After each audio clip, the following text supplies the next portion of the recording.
if you're in certain religions, you can tell what particular spirit is possessing the person by the very nature of the behavior that the individual is exhibiting and the very shape of their very physiological body and their face. In other words, ladies and gentlemen, once we get the spirits of these demons that the Europeans have implanted in our bodies, our faces and our bodies themselves will be transformed. To a great extent then, a lot of the way we look and a lot of the way we have organized ourselves physically is a result of the type of consciousness that we have. To a great extent, and I will begin to wrap it up here, to a great extent, the kind of consciousness that inhabits us reflects the kind of culture that we live in, the nature of the culture that we are a part of. Recognize, ladies and gentlemen, that culture cannot exist outside of our minds and of our bodies. Culture does not exist out there. History does not exist out there. History and culture can only exist in the minds and bodies of people. If there were no people in the world, there would be no history in the world, no culture in the world. Culture does not stand outside and direct us. It is where? Inside of us, and it directs us from the inside. Culture is instilled in our bodies and in our minds. And we have to keep that in mind, because sometimes we tend to see it as something separate from ourselves. Culture indwells in us, and it inhabits our bodies. Our history dwells in us, and it inhabits our bodies. We reflect our history, and we reproduce our history when that history becomes a part of us and is one with us. We tend to see culture in terms of music, in terms of the kind of dance we have, in terms of the songs we sing. And that is a part of culture. But ultimately, culture is deeper than that. Culture is a way of thinking. Ultimately, culture is a conspiracy. That is, it is a means by which a group of people organize the way they think, organize the way they believe, organize the way they see the world, so as to create a consciousness by which they can cooperate in achieving certain ends, so that they can mutually aid each other and gain ends that they cannot gain as separate individuals. So culture is an instrument of power. The individual through culture extends his power, and the culture extends the power of the group. When we talk about music and song and dance, what we are talking about here then is how culture ultimately comes to be implanted in our bodies. You see, we tend to look at song and dance and music as entertainment. And this is our serious mistake. We have a lot of our youth out there looking at music as mere entertainment. When we say that we are being enculturated, it means that a spirit is being implanted in us by the culture. It means our group is instilling in our bodies and in our minds a possessing spirit such that when our culture calls our name, we respond to it. When our culture is in need of defense and support, we then defend it and support it because we are at one with it. In other words, why does the black man respond to the white man? Why does the black man serve the white man? Why does everything the black man do benefit the white man? Why does the black man say freedom is doing what I want to do? And why is it that everything he wants to do enriches the European?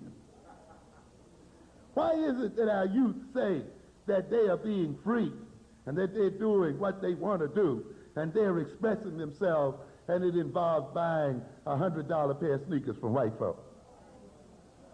Yes. Yes. All of this kind of stuff. Why?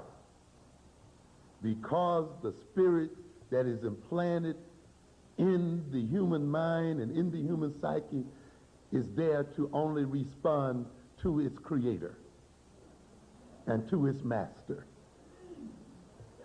And therefore, when you let another people generate a spirit in you, when you let another people generate certain values in you, when you let another people generate a certain look, generate a certain reality for you, when you let another people let you see yourself in a particular sort of way and see your own people in a particular sort of way, they have implanted a spirit, and that spirit has been created by them, and that spirit only responds to them. And it only responds to them in terms of furthering their interest and working against the interests of the body it possesses. And this is why there's that self-destructive spirit in us. Because the demon that possesses a body is not there for that body. It is there for the creator that placed it there. And if necessary to obey its creator, it destroys that body. It will destroy the body it inhabits. The taste that that spirit has will be taste that can only be satisfied by buying from its master creator. The values that that spirit wishes to satisfy and realize can only be realized by going through the aegis of the master that created it. That is why every value and every taste and every desire and every need that provokes us, every one of these things that we seek to desire, ends up having us going through white folk. And that's why we think we need them. And every time we satisfy them, they in some way benefit in our seeking satisfaction. Because the demon that we call ourselves is answering to the call of its master. So a culture creates its own possessing spirits and enculturates and inculcates those spirits into the bodies of its members, so that those members, in defending their own egos, in defending their own interests, in defending what they perceive as their own needs, in satisfying their own taste, in satisfying their own values, satisfy the needs of the culture, enrich the culture, empower the culture, defend the culture, advance the interests of the culture. And how then does the culture implant its spirit into its members? It does it in a very strong and primordial way. It uses vehicles. And one of the major vehicles it's used is music, rhythm, song, dance. A culture involves people moving what? Together, in tandem, in rhythm. It involves them having the same temporal sense, the same kind of time clock, so that they can move in synchrony, one with the other. And music is about synchrony. Poetry is about synchrony. Song is about synchrony. Music is about symbols. And you see, ultimately, it is through symbols that you evoke behavior from people. So when a culture creates symbols, those symbols are designed to evoke particular types of reactions and feelings and moods in its members. And a culture establishes the potency of those symbols through ritual, through song, and through dance. And one of the best ways then to inculcate cultural values, a cultural spirit, is through entertainment. Is while the members are being entertained, while they are feeling good, the song is carrying the cultural values into the mind and into the body. The lyrics that represent the cultural interest, the lyrics that represent cultural values are being carried on the vehicle of the music, carried through the vehicle of the poetry. The togetherness, the cooperativeness, the mutual movement together and the synchrony of the culture is being entrained through the music and through the rhythm of the dance.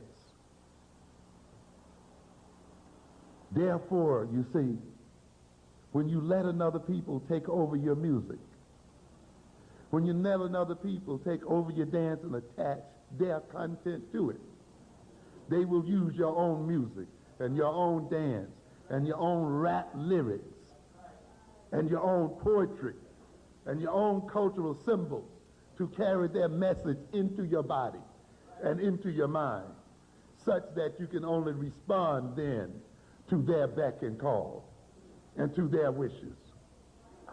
And you see then, yes,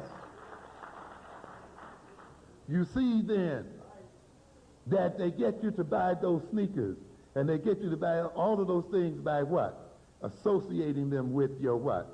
Your music, with your cultural symbols, you see, with your poetry, with your rhythms.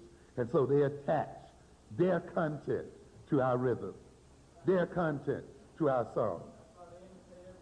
Yes. But in a way, they take our own instruments and turn them against the self.